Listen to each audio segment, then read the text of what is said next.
not. Yeah. Like a zombie, because I'm stuck. This is... Hang on. Make it.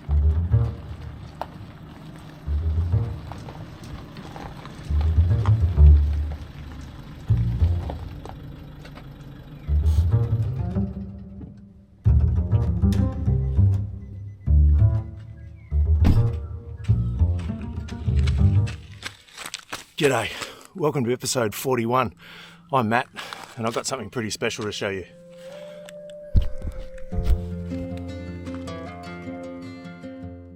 In the early 1990s, the UK magazine The Boatman enlisted naval architect Andrew Wolstenholme to design a modern take on Arthur Ransom's Swallow.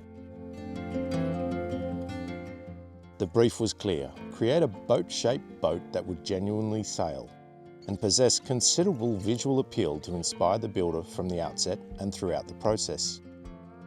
The Swallow, described by Ransom in his beloved book, featured a long, straight keel and no centreboard. However, Andrew sought to design a new version that would deliver a sailing performance that meets today's expectations, while maintaining the aesthetic feel of Swallow. His design, which became known as the Mallard, was an instant success.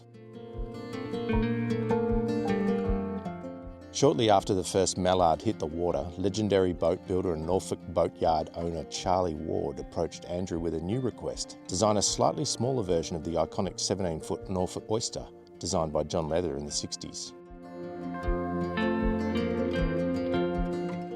This new project called for a traditionally styled fast and nimble boat around 13 feet, with exceptional pointing ability to sail the narrow waters of the Norfolk Broads. She also needed to be made of fiberglass and built to withstand the rigours of working boat environments. Andrew hit the drawing board once again, using the Mallard as his starting point. Soon after, he presented the plans to Charlie. This new design became known as the Urchin, and production commenced in 1993. Today, the Norfolk Boatyard is owned and operated by Neil Thompson, and he continues to build boats at the same high standard Charlie was renowned for. As far as I know, this is the only Urchin and quite possibly the only Norfolk boat in Australia. Sea Urchin is hull number 27 of 40. Okay, let's get her salty.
beautifully balanced boat. Just so light on the helm, and the sails are cut quite flat, again, so that it increases its pointing ability. But the beauty of the gunter rig is that you can give the sail a bit more shape by adjusting the yard. We're at the Little Swanport Estuary, which is on the east coast of Tasmania, about halfway up. And we're here for a wooden boat guild meeting. There's about a dozen boats coming up. We've come up a day early just so that we can set up our camp. And we've just found this little creek. It's called Brushy Creek. And this is the kind of creek that this boat is made for. Joe's in a kayak next to me. Here she is. I'm missing my links though. Yeah. We bought the blue one instead of the lynx this time. It's very shallow here. There's probably only 2 feet of water. I've got the centerboard almost up and the rudder is about here.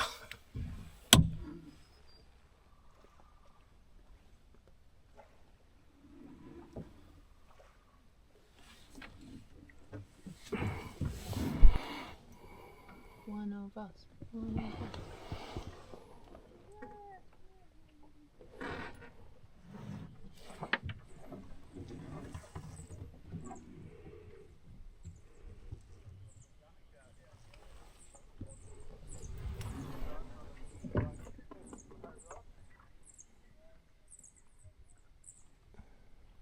That'd be a lovely spot to have a bath, wouldn't it, hon? Yeah, they've built up all the rocks around it too. Yeah. Okay, All right. Just a little jetty just over here. We'll pull up at that.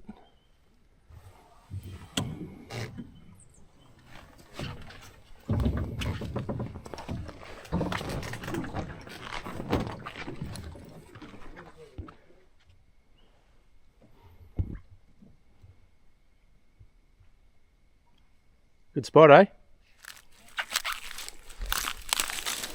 This is a really lovely garnish for salads, and it's kind of like a really salty celery stick. You can do all sorts of things with it. It's really yummy.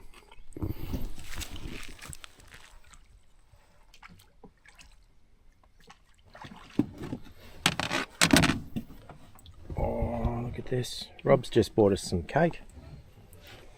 Thanks for the cake, Rob. So this is a Reg Fazakali. 12'6" clinker dinghy. Mm. It was built to order for my uncle. Oh, wow. It's been in the family for whenever that was. I don't know the actual date. It would be mid-60s, I think. And it's one of those boats you just hang on to. Mm. You don't know what to do with it. Well, you've got to put them in the water, mate. Otherwise, they do this. This one's got a fuller stern because she was really designed for the Great Lake, and it had a wing inboard engine. Oh yeah, Here. yeah, right. That inboard was a little bit too noisy and hot and everything else when the kids were small. So Replace it with the grey Honda. and so it was a rowing boat for quite a bit, and then the Honda, and so it goes. So another way to tell it's a Fazakali is underneath the thwarts. He stamps his name in. Is it under this forward thwart? Well, he never did with this boat. Oh, he didn't. No. So there's no point checking. No, there's no point in checking.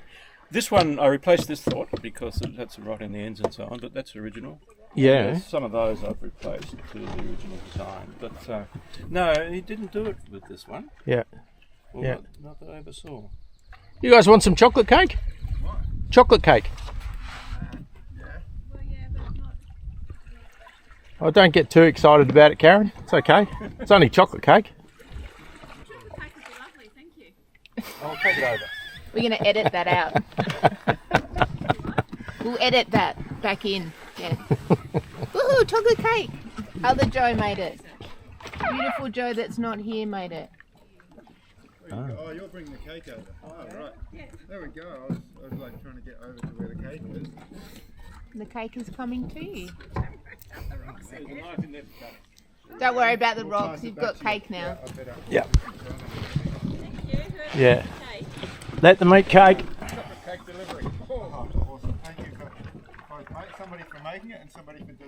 How far up do you get? Right up. Like right up. Yep. There's a bit of water, eh? Yeah, and then there's a bit of a 3-point turn to get round. Yep.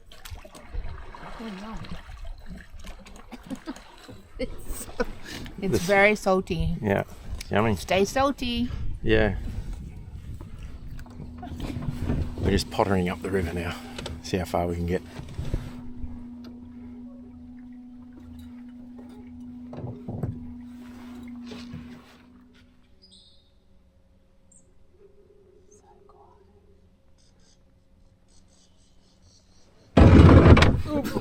Until it's not.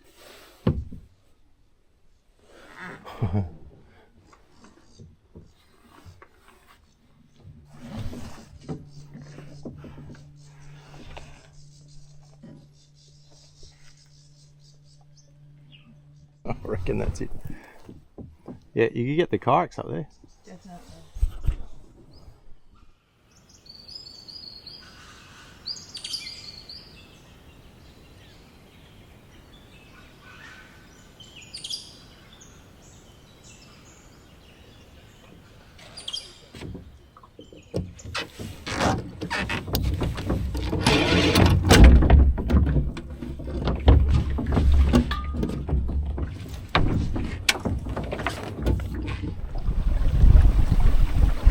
Are you coming on board now? Are you going to kayak together? Okay. You want to do it by yourself? I've got my salty sea cat on board now.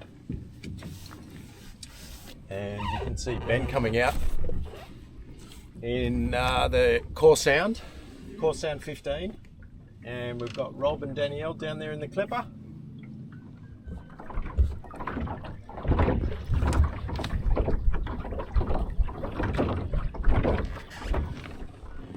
Ben's got a new sail for his cat catch off an impulse dinghy, and he's putting it up for the first time. The wind's dropped right off now. Capturing the chaos. This is how much he loves Karen. He's wrapped her in a sail now. That's his We dream. don't want Karen to get cold. It's his dream. Karen's like me.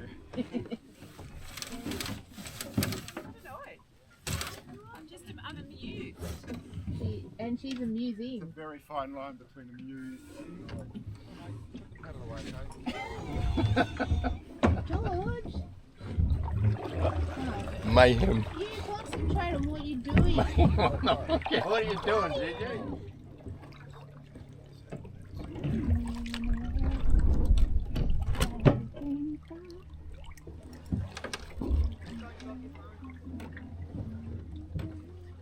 Looks like you need a little bit more peak, Matt. I'll let it out. Have you got a bigger Yeah. sail? I'll let it out just to give it a bit more. A bit more belly. Yeah.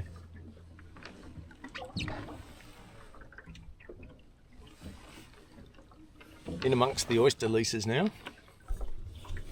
You can see. There. And we're pulling away from them.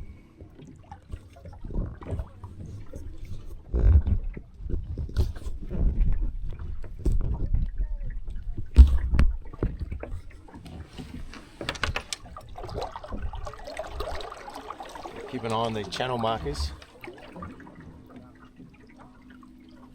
because where the oyster leases are, there's only between 3 and 5 feet of water in there, and at low tide it goes down to only 1 or 2 feet. So you don't want to get too close to the leases. There's quite a bit of water underneath us here in the channel, but the tide's coming in and we're working against that. We're still managing 2.5 knots. I mentioned before about the peak, and you can actually just lower the peak just slightly, and what it does, it gives the sail a bit more belly. And in lighter conditions like this, it gives you a bit more power. Yeah. Yeah. Yeah. Okay. Here comes the clipper. They're paddling. Look at that smiley face. All smiles when you're under sail. You can see the waves breaking. Behind the waves, that's Shooting Island at the bottom of Freixenet Peninsula. And just over there you can see some people on shore. That's where we're headed. Just here you can see there's a big sandbar. It's quite shallow. We're still in the channel.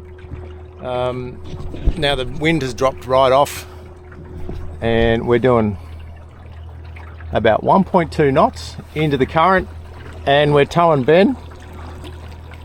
We're using 200 watts of power on the E-light and it's doing a good job. And I've seen some He's big about to ones. step out. It's eating.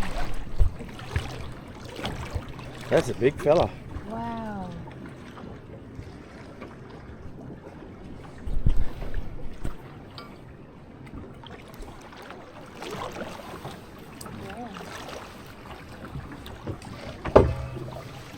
Oh yeah, a couple of good. Yeah, that was sweet. It's got a really Ben, what sort of boat is this? Core Sound. Core Sound 15. Any modifications? Is it stock standard? No, it's not stock standard. It's extended, we believe, by about 1.5 feet with an outboard well. So it's almost a Core Sound 17. We've put some high roach sails on it, which I just tested today, and they're awesome. Now, so it's got an outboard well. It does. Tell me about the rudder arrangement, because you would need to change that if you got an outboard well. It's got twin rudders instead of single rudder. Show me. Needs some work. The system's not really strong enough as it's built. I really need taller rudders with substantial tellers on them. Yep. It may be a little bit bigger. They work okay, but if they were just a little bit bigger, you'd have a bit more response and light airs. Yeah. So yeah, that's on the cards, is to build a bigger one. Yep. But the outboard well is really good. It gets the outboard where you need it. You can reach it easily from the helm. I do like that outboard well a lot. Yeah. Yeah. We'll have to try it with the E-light. Oh yeah, yeah. It'll go really well. It'll be perfect with the Yeah. I think. Yeah. How much do you reckon this weighs? 150 kilos. Okay. Yeah, it's my guess. But Yeah. that's a wild ass guess. I haven't weighed it. But That's not too bad for a cruising dinghy around 15, 16 feet. yeah, I mean, it might be heavy. It might be 200. How heavy is your navigator? Oh, I reckon she's over 200 kilos. Yeah, okay.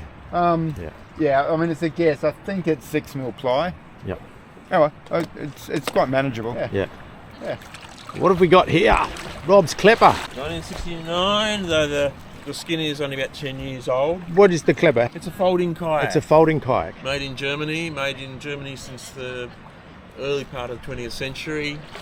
The shape hasn't changed. There's only been very minor changes since then. Yeah. It's a double, as you can see, but I can sail it as a single, no problem. The sail here is a bit of an adaptation of a Klepper, of some Klepper parts, some of my own parts. Like Klepper sells its own rig. Okay, and these Hobie outriggers there. Yeah, that's just an adaptation of mine. It just gives us a little bit more security from capsize. Yeah. Never capsized it. I don't expect to. But So tell me about the frame. So basically the idea of the Kleppers is that they can fold down into a couple of bags and you can just... Yep. You can take them on the plane. Yes, you can take all the timber out of the skin. Yeah. And pack it up. Yeah. And put it into bags, and nothing's longer than 1.4 metres. So I've brought it here on a plane to Hobart from Queensland. You can carry it everywhere in a car, just in the back of a hatchback car. Yeah. Just fold the back seats down. Yep. And everything will fit in there fine, along with camping gear for 2 people. So it's foot steering. Foot steering, yep. And so you set all this up back at the ramp when you put it all together. How long does it take to put the whole thing together? Oh, it depends. About an hour. Yep. Depends, how many people talk to you when you're trying to do it. Yeah. You can do it in half an hour if you just try to do it really fast. Yeah. But packing it up is about half the time. And what's the longest trip you've done in this? Or because you've got a few of these, haven't you? I've got 2 of these. Yeah. The other one's even more seaworthy than this. I've been out for 18 days, sailing in Moreton Bay, camping on the islands. Yeah. Moving every couple of days to explore new channels and islands. Very nice. Dog. Now, Doro. There you are, buddy. Doro.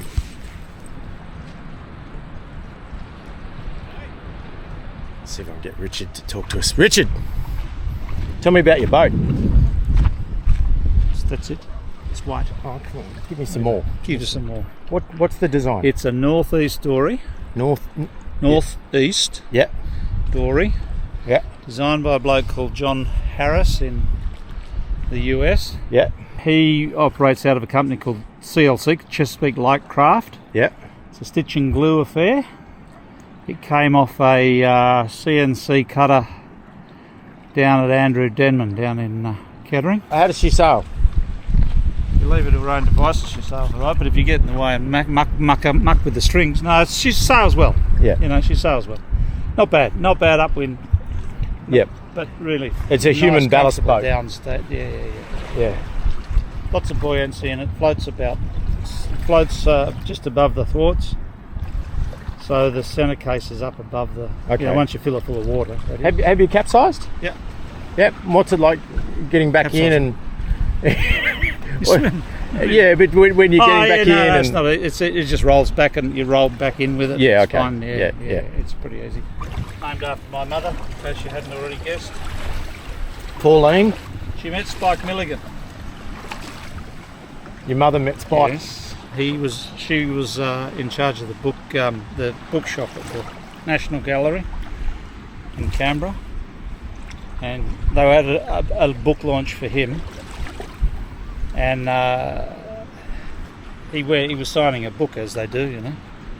And he said, "Oh, what's your name?" And she said, "Pauline Cat." And he pissed himself laughing. He thought it was the best thing he'd ever heard. And so he signed it, and inside the book that we've got at home, it's PWRLEANCAT. So there you go. That's great. There it is. Pauline Cat. John, tell me about your scruffy shimmy. Yep, well this is a shimmy and it was built in around about, I think, 2012 and his name was built by an amateur boat builder in Launceston, and his first name is Peter and his surname always escapes me, but Maria will remember what it was. It's an interesting little boat in that it has no centreboard, as you will notice, and then you might say, well, how does it go to windward without a centreboard? And the answer is sometimes. It's got a standing lug rig, so it hasn't got a boom. So I've never sailed with a lug rig before I had this boat, and I didn't know how to go. Like all rigs, they have advantages and disadvantages. One of the first things I noticed with this, two things actually, in that you can hoist it on any point of sail. You don't need to hoist. You don't need to bring the boat into the wind to hoist it up. The other thing is, which is quite remarkable, jibing is a cinch. You don't even know that you're jibing. It'll just swing across. They're very gentle. Very gentle. Yeah. So you don't get any of these, hair-raising jibes and knocking yourself out. And all that sort of thing. I'm pretty happy with it. And sits on a trailer in the carport at home, so it doesn't grow barnacles. You guys use this boat a lot. We try to come out for every wooden boat guild outing. Yeah. Which is great, because if we didn't do that, we probably wouldn't use it. Yeah. Because other things get in the way. So we make the effort to try and do every wooden boat guild outing. Yeah. So we use it basically once a month. And is there any ballast in the keel? No. No, it's completely unballasted. Yeah. Yep. Yeah. Yep. It has been upside down once. Okay. Very embarrassing. And without the centreboard, it was, well, to be honest, it was impossible to get up again. So we were rescued by the other boat people. But I've worked out a system now. The problem without the centreboard is you haven't got enough leverage. Yes. So what I do now, I always carry a spare rope. So if we do go over, touch wood we won't, I can get the rope around the rollock and then, sort of lean right out then to get enough weight to get it back up again. Yeah. Nah, she's a cute little thing. Yeah. I love this cow It's got curve it's got a clipper bow on it. Yeah. It's a bit of a, it is, isn't it? maybe a bit of an overkill. Here we go.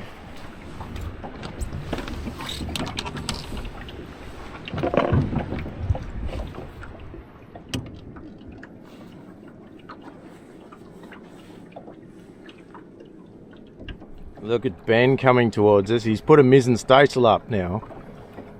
He's flying.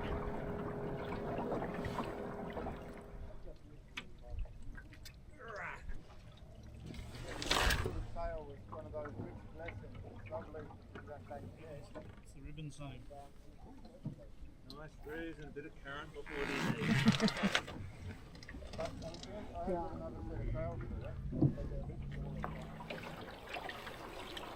Goes well just on the mizzen. Yes, well, I'm quite amazed. And she reaches, I don't think she'd go to windward, but she reaches and tacks okay. Yeah.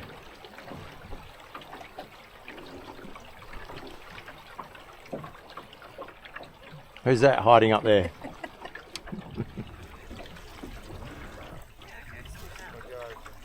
Cut across your bow, right? No. Nah. What are you doing? Cutting across your bow, so we've got to... Yeah, upsetting the current. I'm making a bit.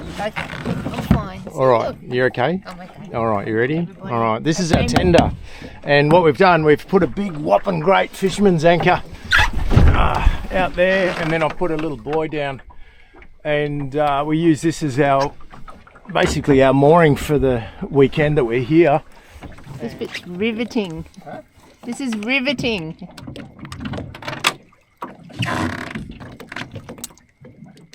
That's going to cost you extra.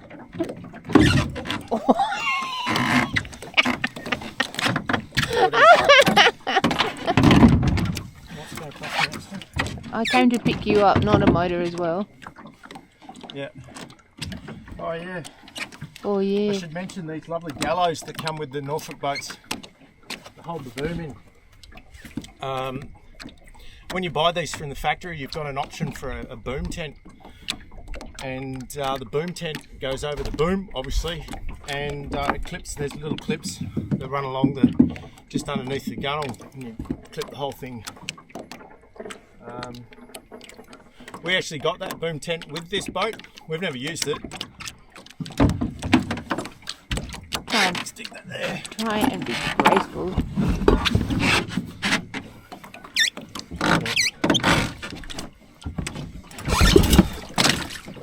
Nice. Yeah. All right. You want me to? I'll put it in.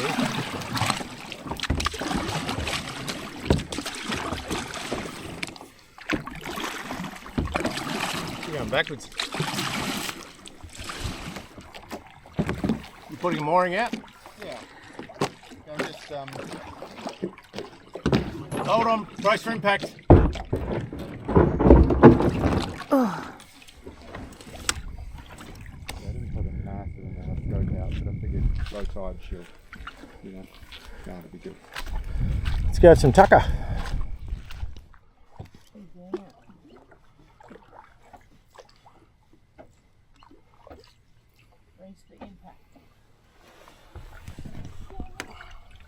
Good job. Okay.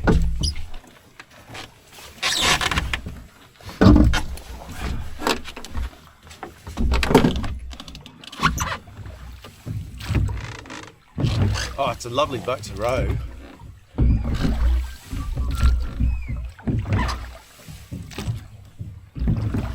Yeah, it's quite a narrow hull, so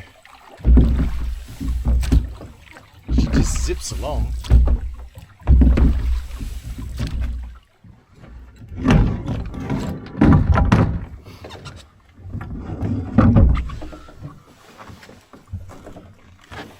Pass you over the other bit. Maybe I'll leave it. Oh, it'll be fascinating to see how this goes on the. There you go. So you pull out that's it, and that handle, yep, just goes down. So that just drops over there. and you'll just clip it in. And that goes That's your in there. safety dongle, and then to turn it on, the top switch. And that. Keep your finger on it until it goes beep. Oh, okay. 80%, hey? All that towing yesterday. Yeah, you've still got 80% left. It's going to be interesting to see how many knots is. It's going to be very interesting to see Yeah. how well it pushes. It's quite a bit bigger boat than the Urchin. Yeah, it's probably about the same as the Navigator. So Yeah. How do you put it into high speed mode? so once you're at flat out, you double click the top button and that puts you into sport mode. Right. And that'll give you 750 watts for about a minute. That's 100 watts. That's great. Can't go wrong with that. No. 114 watts. Yeah. Right. Matt's rowing. I'm e-propulsioning.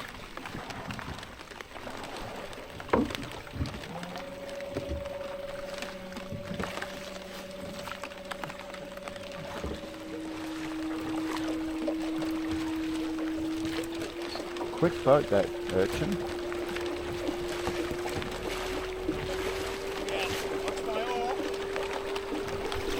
Right, what's that? 200 watts. And I've got about 2.8, 2.7. That's alright. We're a bit down in the stern as well, which can't be happening. Let's just wind it up to full noise. 500 watts. 3.5. I feel like there's not a lot of current here. But also we're trimmed pretty badly. I'm sitting right at the stern. No way forward. And I've got about half the board down just to protect it in the shallow water. Going to high power mode.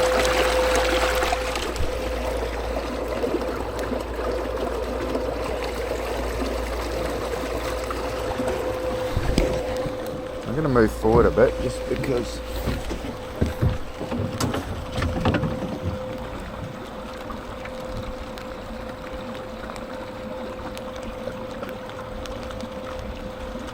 let's bump her up to a good 4 knots.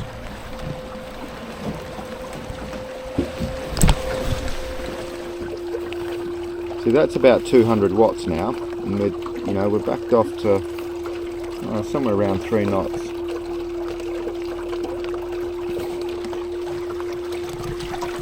200 watts. Yeah, it's pretty good at 2.9 at 200 watts. Back it off to 100. Yeah, pretty steady 2.4. So it really doesn't make sense to wind these ones out. I'm also just going to stop and I'm going to check if I've got weed on it. I think I've probably got some weed. Hang on one. Just pull the plug out. Matt's very insistent on, if you're touching it, take the lanyard out. Lift that. Aha. That's the problem. Okay. I'll clear that and see if I go a bit faster. It's very weedy here. About 4 knots, okay. Yeah, I think 200 odd watts gives about roughly 3 knots, 2.9 knots. That seems to be the happy spot for this boat. Does that give you a couple hours of run time, I reckon?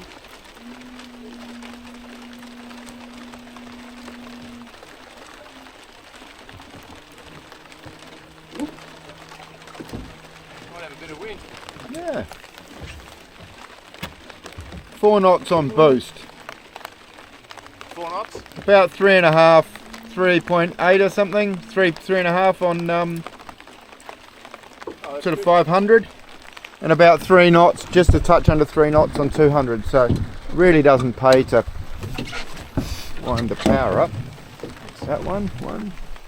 That's actually recording at the moment. Okay, thanks mate. Oh, I might join you. You gonna put the sails up? Yeah, I think so. Beauty. It's just a gentle breeze. Ben's putting his sail up. Joe's doing a paddle.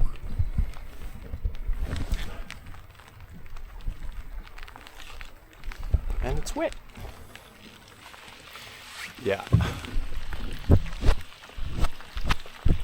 It's wet.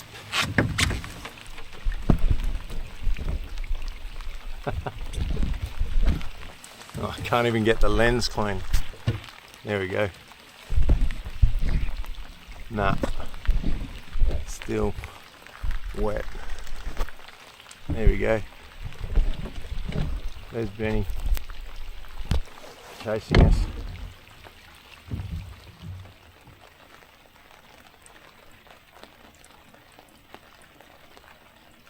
This is Tipacana.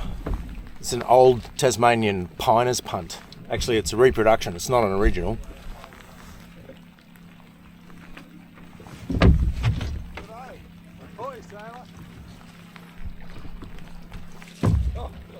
We're famous. We're YouTube. Great effort, guys. Getting out in the rain. Good on ya. Long way to drive if it's wet. It's lovely out here. Yeah.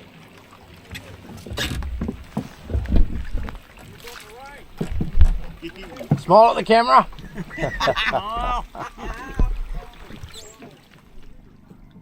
What's going on, Ben? Not quite sure. We decided to turn in a big circle for unknown reason.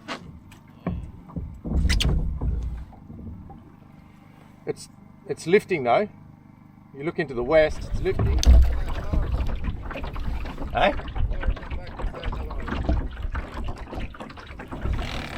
Alright, looks like more wind down that way.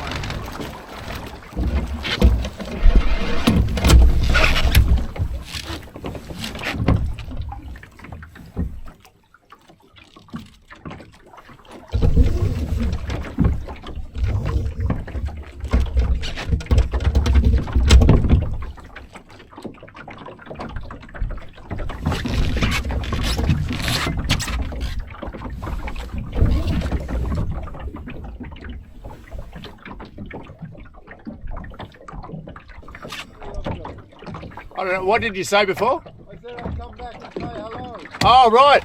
I thought you were going to go back and say hello to someone back there. I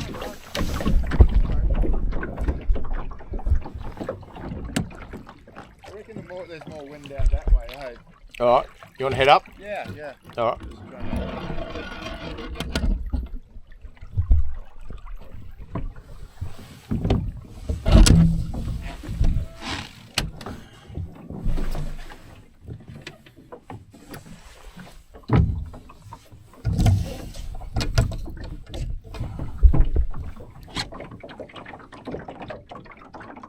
Starboard.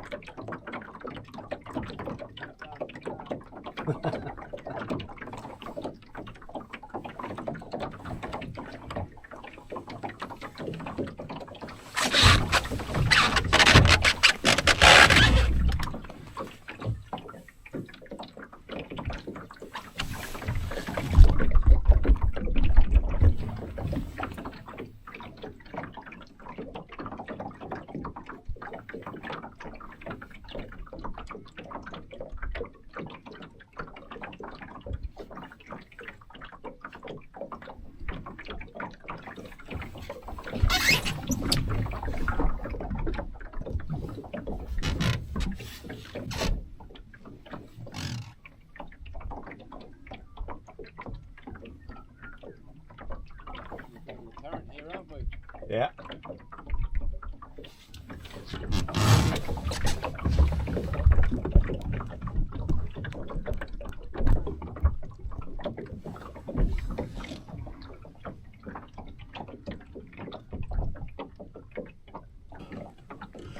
Okay.